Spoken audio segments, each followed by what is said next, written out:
Bom dia. Bom, meu nome é Giancarlo, eu faço parte do IBGC e da Comissão de Conselheiros de Administração junto com a Célia. A gente vem trabalhando desde o começo do ano nesse tema que nós vamos falar com vocês. Então, a ideia é que eu e a Célia vamos fazer uma espécie de jogral aqui sobre um tema que a gente já vem trabalhando há pouco mais de 6 meses. Posso ir em frente? Está liberada a apresentação? Legal.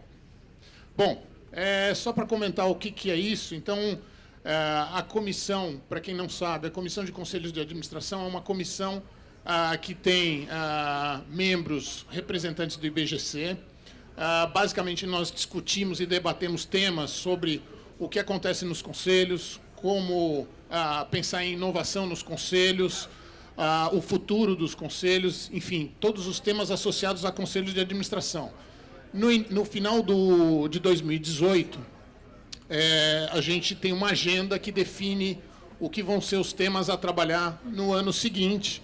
E no final de 2018 foi definido que a gente montaria um grupo de trabalho para fazer reflexões sobre o que vão ser os conselhos daqui a 10 anos. Por quê? Por causa de tudo que nós vamos ver nesses 2 dias do Congresso e o que a gente tem visto acontecer. Disrupção, crescimento exponencial, tecnologia, inovação, propósito versus ROI, uma série de temas e tendências que estão mudando a realidade e o dia a dia das organizações e, principalmente, o futuro das organizações, por consequência, refletindo nos conselhos. Então, nós passamos a debater um pouco esse tema nesse grupo de trabalho que foi formado.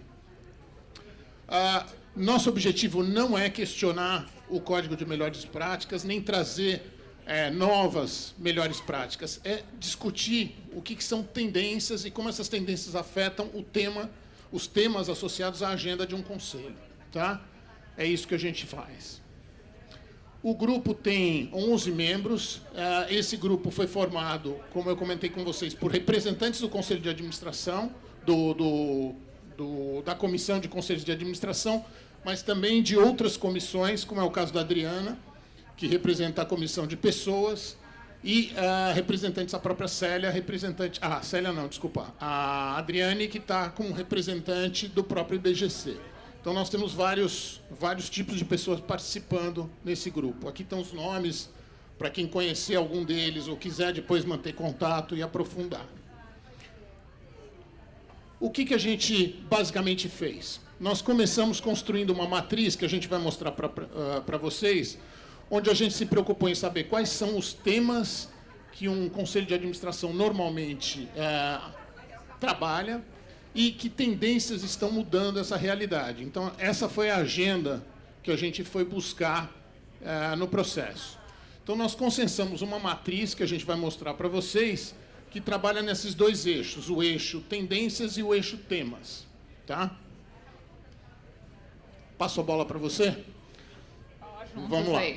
Então, basicamente, assim, desde a primeira reunião, primeiro nós começamos com um processo de levantar no mercado o que estava se falando sobre tendências em conselhos. Só que, para falar isso, para entender um pouquinho essas tendências e os assuntos que estavam no radar dos conselhos, o que a gente teve que fazer foi dar um passinho atrás e ver o seguinte: o que num horizonte de 10 anos, está impactando não só a sociedade, mas também a economia de forma geral e também as próprias empresas. E aí, obviamente, a gente fala um pouquinho a gente analisou o futuro do trabalho.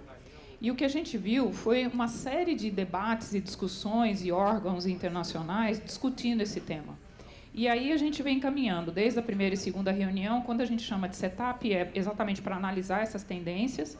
Aí depois a gente passou por um processo de elucubração, que foi o nosso mind mapping, né? De contextualizar e separar o que era tendência do que era tema que a gente ia analisar. E aí a gente acabou chegando nessa lista aí de tendências e temas, e desde então, desde a 6ª reunião, a gente está fazendo o detalhamento. Você passa aí?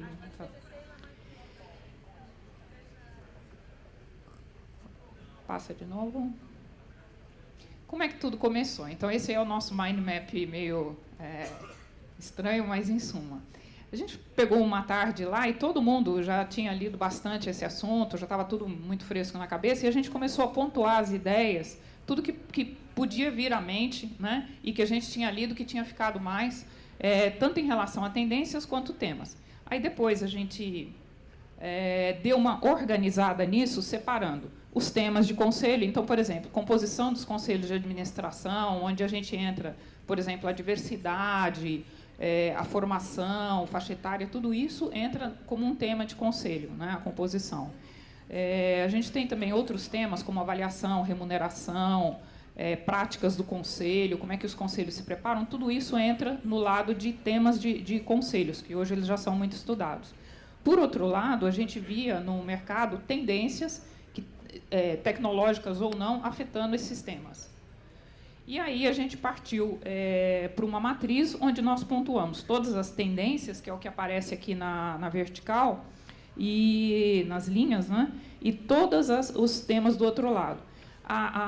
Vamos dizer assim, o balanceamento, a checagem entre um e o outro, a gente começou a ver que é o seguinte, tudo era impactante para tudo, tudo era importante para tudo. Então, a gente começou a priorizar. E aí a gente viu que algumas tendências, elas impactavam de uma forma muito mais relevante determinados temas, né? Então, um primeiro exemplo ali, o balanceamento entre o ROI e o proacionista e o propósito da organização, que foi um dos temas que mais apareceram nas pesquisas internacionais, a gente viu que ele tinha um alto impacto em praticamente todos os temas que nós estudamos hoje em conselho, seja na composição, na integração de membros, no treinamento, no direcionamento estratégico. Então, tudo isso que está em verde foi aquilo que a gente pontuou que são os excessos, os acúmulos de bolinhas pretas, né? Foi o que a gente pontuou de alto impacto. O que a gente tem feito? A gente tem, vamos dizer assim, agora detalhado os impactos especificamente no dia a dia, no modus operandi dos conselhos. Então, só para a gente ter uma visão um pouco mais clara, passa aí o próximo, aí nós vamos falar juntos. Então, pegar lá o balanço entre o propósito da empresa versus o ROI para o acionista. O Henrique Luz acabou de falar agora, num estudo que saiu meados desse mês, do The Business Roundtable lá nos Estados Unidos. E agora acabaram de assinar um manifesto, 181 CEOs assinaram esse manifesto, e o objetivo do manifesto é exatamente a questão do propósito da empresa. Quer dizer, como é que os conselhos vão conseguir internalizar esse compromisso de confiança com o propósito da empresa e tornar isso de uma forma mais tangível, em conjunto com os direcionamentos estratégicos que cabem ao conselho. Então, esse é um exemplo, e a gente está estudando lá como é que esse balanceamento ele vai impactar a composição, as dinâmicas do conselho, a forma de se reunir, se vai ter mais reunião, menos reunião, se os conselheiros precisam se preparar melhor, precisam ler mais esses assuntos e por aí afora. E aí, na sequência, a gente tem uma série de outros temas que o Giancarlo vai falar um pouquinho. Só para entrar um pouco mais no detalhe para vocês falarem. Até a título de curiosidade, nós fizemos uma primeira discussão disso com o capítulo do Rio Grande do Sul. Ficamos lá 4 horas conversando só sobre esse slide. Então, a riqueza do debate é enorme, tá? A possibilidade de construção de conteúdo é enorme. Essa é a nossa grande preocupação como grupo, que a gente não se limite no que a gente está fazendo, não comece a querer ter conclusões, mas que a gente traga isso para um debate mais amplo. Então, deixa eu passar aqui as tendências que hoje estão sendo a nossa prioridade de agenda do grupo. A primeira delas é essa de balanço de propósito versus ROI. Foi mencionado aqui, isso vai aparecer provavelmente no Congresso e tem aparecido na nossa agenda quase toda vez que a gente se reúne. E isso começou com uma carta publicada aos acionistas da BlackRock, pelo CEO da BlackRock, que espera aí, será que as empresas têm que ter o foco no ROI? Ou será que o propósito está se colocando à frente desse tema, ou pelo menos trazendo um balanço? O que isso traz no efeito de uma composição de conselho? Só para dar um exemplo para vocês, a gente discutiu composição de conselho com esse tema. Como é que a gente balanceia isso dentro de um conselho? Então, hoje, a associação, a imagem de um conselho está associada a pessoas extremamente sêniores, que têm muita experiência e que trazem essa experiência para o conselho. A gente está discutindo o seguinte, provavelmente num conselho daqui a 10 anos, uma diversidade que vai ser relevante é uma diversidade de gerações. porque as gerações, e foi discutido, já foi comentado aqui, em 1 hora de congresso já foi comentado o tema de gerações, o tema de balanço de propósito, que são temas presentes, mas que a gente ainda não sabe como é que eles vão modificar o comportamento dos conselhos para daqui para frente. Por que isso mudaria quando a gente fala em diversidade de gerações? Porque uma geração que tem 20 anos a menos do que a minha pensa completamente diferente. Só para dar um exemplo bobo, que eu ilustro toda vez, porque eu acho que traz a gente para aterrissar. Quem aqui conhece um desenho animado chamado Speed Racer? Quem é dessa geração? Vários aqui, né? Então, para nós, aquilo era a nossa visão do que era um desenho animado. Primeira vez que eu mostrei aquilo para o meu filho, ele ficou horrorizado com aquelas hélices que cortam as árvores quando ele vai abrindo caminho pela floresta, porque aquilo é uma agressão à cultura que ele está sendo formado. Mas, para mim, aquilo é fantástico, porque é uma forma de desbravar um caminho. Então, esse efeito... Era. A minha surpresa foi com a reação dele, porque foi imediata. Esse tipo de diversidade tem que ser levada para dentro de um conselho na hora de discutir o futuro da organização. Por quê? Porque hoje a gente está mais preocupado com a diversidade ainda de termos básicos, como, por exemplo, a diversidade de gênero. Né? E a gente acha que isso vai muito além da diversidade de gênero para daqui a 10 anos. É refletir e trazer esse tipo de pensamento diferente a um fato que a empresa está vivenciando. Só para dar esse exemplo. Outro que a gente colocou aqui, democratização no acesso à informação. Essa é uma prioridade na nossa agenda. Por quê? Os conselhos sempre tiveram uma proteção, tiveram protegidos um pouco da exposição da organização para o mercado. Poucas empresas divulgavam quem eram os membros do conselho de forma mais explícita. Ou porque não divulgavam, porque estavam só nos relatórios. Hoje em dia, essa visibilidade é enorme. Haja visto um exemplo recente da situação da Vale, o nível de exposição que se deu aos conselheiros na mídia, por um fato extraordinário. Então, esse tema da democratização, facilidade com que as pessoas chegam rapidamente às mesmas informações que um conselho pode chegar, e o fato do conselho se expor, esse negócio é relevante e vai mudar o comportamento do conselho nos temas que hoje estão na agenda de um conselho. Tecnologia e digitalização, nós nem precisamos falar sobre isso. Né? Teve até um robozinho aí no Congresso. Já vimos o exemplo do robô. Velocidade e volatilidade nas mudanças, né? Mais curtas de mudança. Então, não tem mais agenda de 10 anos também, foi mencionado aqui em meia hora, está presente na rotina. Então, discutir perpetuidade é fantástico, mas as coisas estão mudando a cada semana, a cada mês. Eu tive semana passada visitando uma startup. Eu também sou membro da comissão de startups. E eu fui surpreendido por uma discussão onde eles vieram me perguntar o que eu achava, porque o processo deles de promoção, eles puseram o que eles chamam de uma limitação, que não pode ser promovido dentro da empresa com menos de 3 meses de empresa. Eu fiquei olhando e falei, peraí, deixa eu ver se eu entendi. Não, é 3 meses. Então, eles criaram um programa que a pessoa entra e ela tem que esperar 3 meses para ser promovida a alguma coisa. Puxa, isso é uma velocidade impressionante dentro de uma organização. Mas esse é o que está acontecendo dentro das startups, porque as pessoas que entram, se não tem um horizonte de crescimento com um horizonte menor do que 6 meses, elas talvez vão para outra organização. Como é que isso reflete? Ativismo. Isso é outra coisa que apareceu muito presente na nossa agenda. Mudança do comportamento das pessoas, sejam funcionários, sejam stakeholders de toda a ordem, né?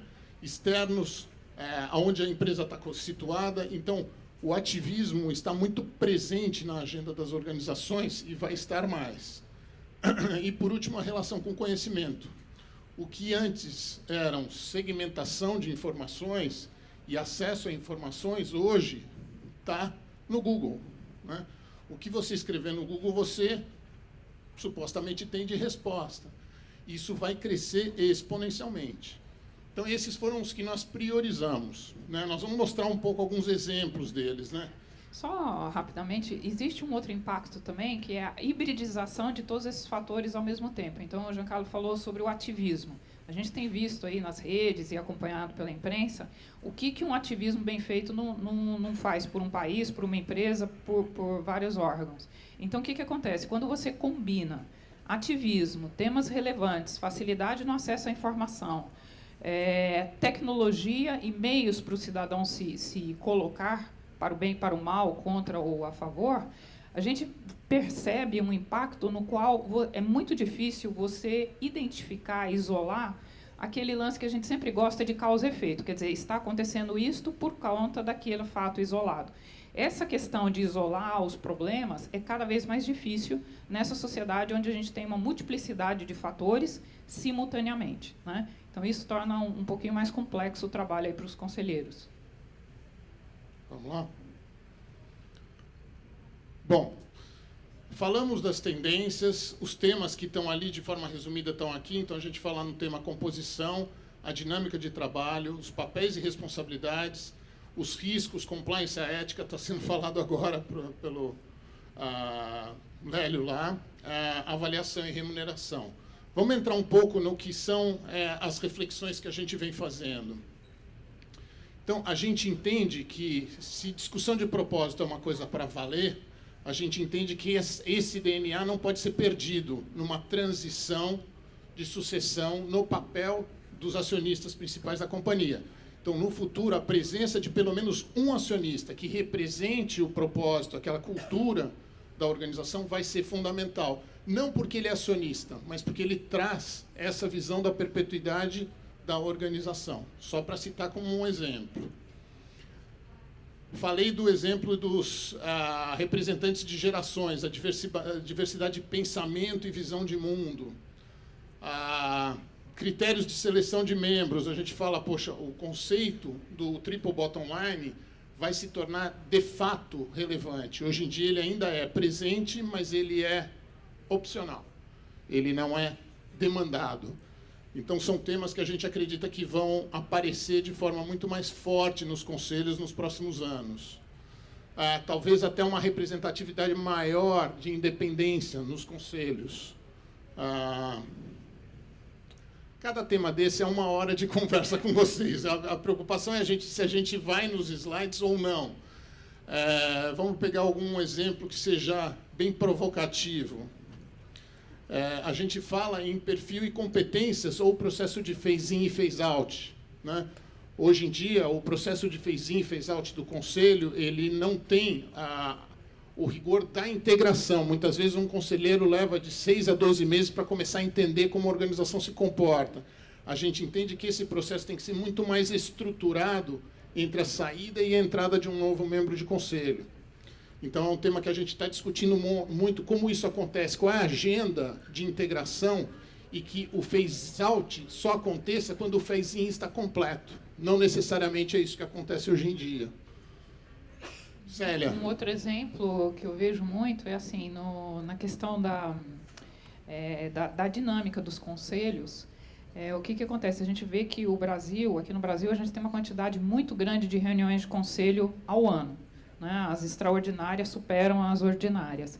E o que acontece? Isso impõe um trabalho muito grande para os conselheiros já hoje. Só que o que acontece? Na realidade atual, a gente tem dinâmicas muito focadas em análises numéricas de balanço de resultados da organização.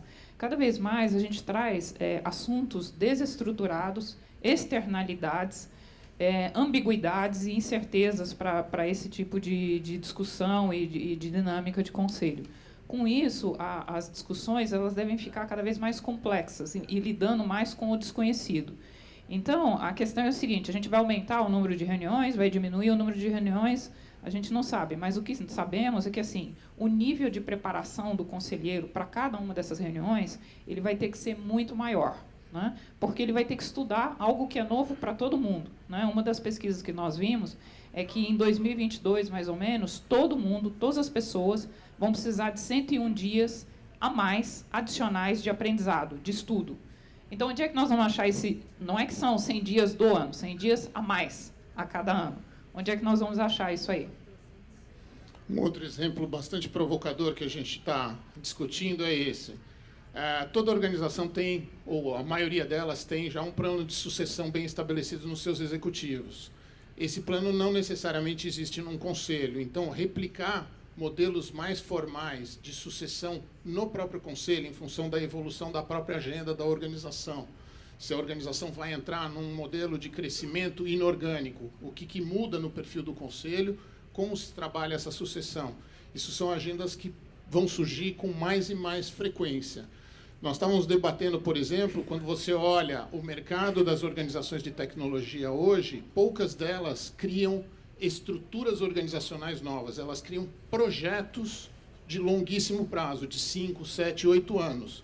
Um exemplo, eu acho que visível para todos vocês, é o da mobilidade. Então, todas as organizações de tecnologia estão construindo projetos que não são estruturas organizacionais, mas projetos de como essa mobilidade vai funcionar. A Apple tem um projeto, a Google tem um projeto, o Facebook tem um projeto, todos eles têm um projeto de como é que vai ser a mobilidade e como é que eu vou me inserir nesse assunto. Provavelmente os setores mais tradicionais, isso está sendo puxado pela tecnologia, mas as organizações mais tradicionais também vão ter que ver como isso vai se inserir na realidade dela. Porque se a gente pensar hoje, toda empresa tem um aspecto logístico para chegar aos seus produtos, aos seus clientes. Como é que a mobilidade, o modelo de mobilidade que vai mudar completamente, vai afetar essas organizações? Isso não está na agenda.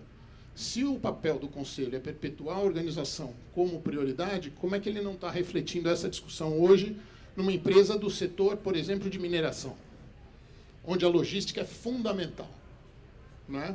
O que vai acontecer se vai mudar completamente o modelo de mobilidade? Então, isso tem que ser... A hora que você coloca isso na agenda do Conselho, você fala, como é que vai caber isso em 12 reuniões anuais? Todos esses debates. Então, talvez o modelo de comitês para tratar esses temas vai ganhar velocidade, vai crescer. E como é que nós vamos construir isso numa governança mais sofisticada? Porque uma coisa é você ter um comitê de auditoria. Outra coisa é você ter 5 comitês trabalhando em paralelo nesse tipo de agenda. Isso vai criar uma sofisticação no processo de governança do Conselho. Célia. Só para avançar aí um pouquinho e dar um exemplo, há outros temas mais espinhosos também, mais delicados, que é o próprio assim, modelo de avaliação dos conselheiros, o modelo de remuneração e de incentivo, né? A gente tem discutido bastante se os conselheiros do futuro eles deverão atuar de uma forma mais honorária, mais pro bono, ou se, como vai ser lícito e equânime para uma sociedade que cada vez mais está pedindo negócios mais humanos, com essa questão da internalização do compromisso de confiança e do propósito. Quer dizer, o que está acontecendo nas grandes organizações em relação aos modelos de remuneração? Então, tem essa discussão aí também. Vou pegar mais alguns exemplos aqui. Um tema muito visível para nós é a relação conselho com os stakeholders. Isso é uma coisa que está na agenda do conselho, acontece, mas com níveis de intensidade muito distintos, dependendo de cada organização. Dado o conceito de ativismo e de democratização da informação, a gente entende que isso vai crescer de uma forma muito intensa. E aí o protagonismo e a proatividade tem que vir do conselho e não do mercado, senão ele vai ser sempre surpreendido. Nós tivemos uma reunião com uma grande organização aqui no Brasil que falou que ele tem um problema enorme de lidar, é uma empresa do setor de açúcar e álcool, e ele tem uma dificuldade enorme de lidar com as comunidades indígenas. E ele é surpreendido porque eles agem de uma forma que ele não consegue se organizar para lidar com eles. Então, eles param e acampam do dia para a noite em meio de projetos, eles param operações, eles param dentro... E são muito ativos, são muito eficientes no processo. Então, tem um equilíbrio aí que vai ter que se buscar, dependendo da agenda, de novo, da organização. E essas coisas não podem ser reativas, isso não pode cair no conselho porque está começando a ter problema. Isso tem que vir numa agenda proativa e pré-definida, quase que num planejamento estratégico da agenda do conselho, né? Célia, levamos a plaquinha de 0 ou ainda não? Então, 2 minutinhos. 2 minutinhos. Eu vou abrir para perguntas, que eu acho que a gente tem alguns representantes da própria do grupo de trabalho aqui. O Ricardo está ali, eu vi a Adriana aqui atrás, o Thomas está aqui também, O Thomas, na verdade, é a coordenador da Comissão de Conselhos de Administração que nos passou a responsabilidade de conduzir esse projeto nesse grupo maior. Eu não sei se eu não vi alguém aqui que está com a mão levantada, que está na comissão, no grupo também. Mas se vocês quiserem fazer alguma pergunta, isso daqui é um debate, o que a gente está fazendo para vocês entenderem como grupo, como é que a gente está trabalhando. Nós criamos essa agenda, eu vou voltar um pouquinho. Nós criamos essa matriz, nós nos subdividimos em grupos, então nós temos grupos de 2 ou 3 trabalhando nessas tendências e pensando como é que isso afeta cada uma desses temas. Que esses temas, se a gente olhar, eles estão hoje no Código de Melhores Práticas do IBGC, mas numa estrutura diferente, e foi proposital. A gente não quer construir nada para ser inserido no Código de Melhores Práticas, porque ele está muito bem estabelecido e foi muito debatido. A gente quer trazer debates para refletir, para que no futuro isso possa ser eventualmente até incorporado ao Código de Melhores Práticas. Mas nós estamos longe dessa visão. É ainda reflexões e debates, porque a gente não formou ponto de vista. A gente está ouvindo muita gente, a gente está pegando muito material e juntando. E esses temas estão a todo dia saindo no jornal, em revistas, em artigos. Foram comentados aqui pelo menos 5 vezes em 1h30 que eu fiquei, nem isso, 1 hora que eu fiquei lá dentro. Hoje, só comentar, e é um negócio interessante, porque aparentemente quando a gente analisa a matriz, parece que é um negócio assim, nossa, é super óbvio, tão intuitivo como vocês chegaram aí, é um grupo super valoroso, então aparentemente vocês falam, em 6 reuniões já deu para chegar nisso. Assim, os debates são assim, inacreditáveis, né?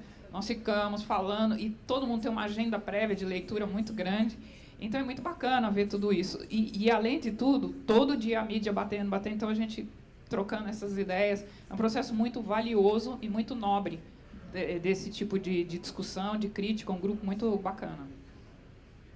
Alguma pergunta? Vamos lá. Mário Rossi, eu sou conselheiro da BEINFO, que é a Associação Brasileira das Indústrias da Tecnologia de Informação. Você tocou num ponto extremamente importante. Nós podemos, quanto à inovação, dividir as empresas em 2 segmentos. Uma que tem inovação intrinsecamente no seu negócio, porque de outra maneira não vai para frente, e as outras que não têm isso intrinsecamente ligado aos seus objetivos estratégicos. O que nós observamos, efetivamente, é que os conselhos desse segundo segmento não estão preparados para a inovação. Ou seja, eles têm permanentemente a ameaça da perpetuidade, porque existe uma ruptura tecnológica iminente e eles não estão enxergando isso. Então, eu acho que um tema que é extremamente importante é preparar esses conselhos para poder fazer face à inovação.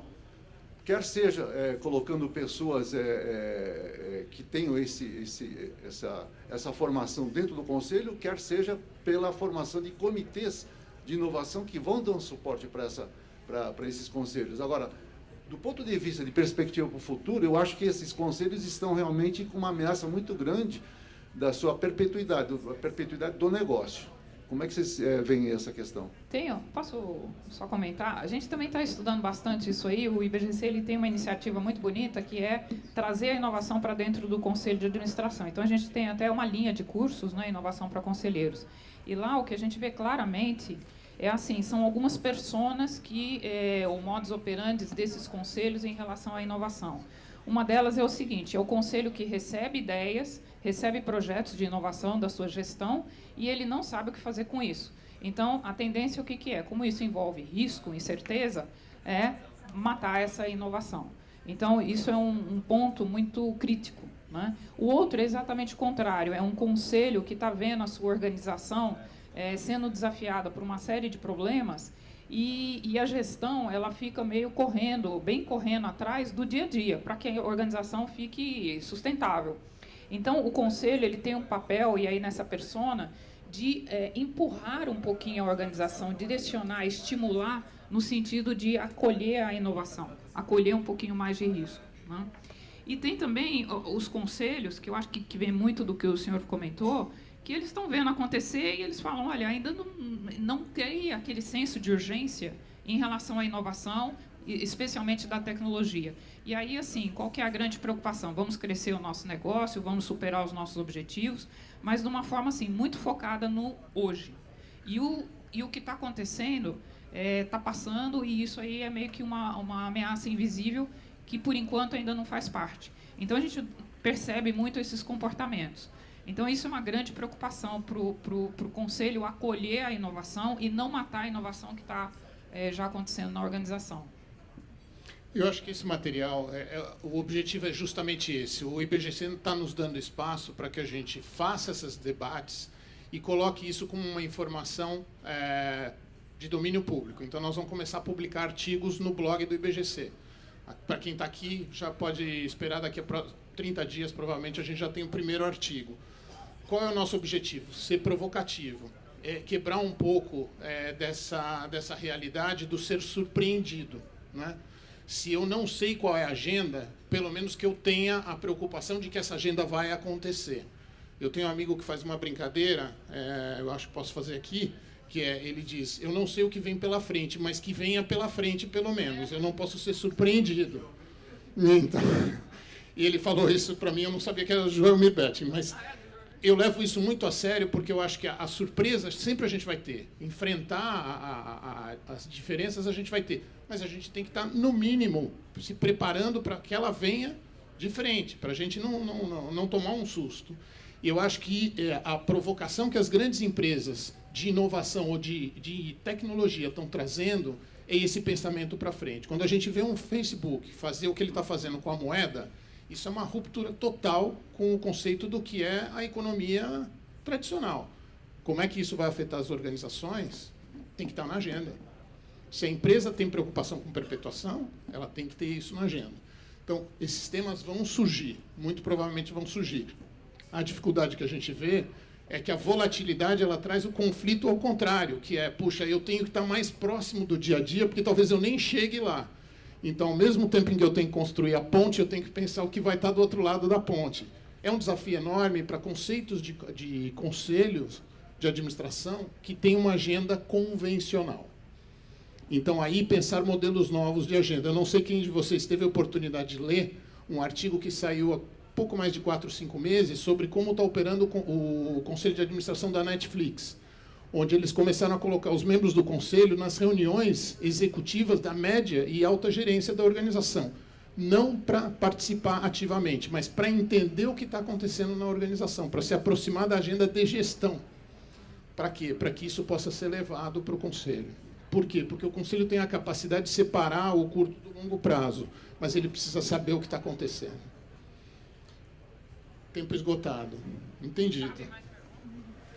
Bom, esse assunto, como vocês perceberam, até eu e a Célia aqui disputando o espaço do microfone, a gente está muito motivado com essa discussão, a gente tem se reunido mensalmente, a gente tem recebido muito material e a gente está criando um banco de dados de artigos que a gente vem lendo para que isso possa ser de acesso a todas as pessoas. Mas a gente também está respeitando muito o protocolo do IBGC de fazer as coisas com todas as validações e as aprovações que demandam para que isso não seja interpretado como questionamento às regras que já existem, que já estão tão consolidadas. Então, aqui, o termo reflexão é muito importante, porque ele não é um ponto de vista. Ele é um debate que está muito em aberto ainda e tem muito para evoluir. Obrigado. Obrigada a todos. Até mais, estamos à disposição. Vamos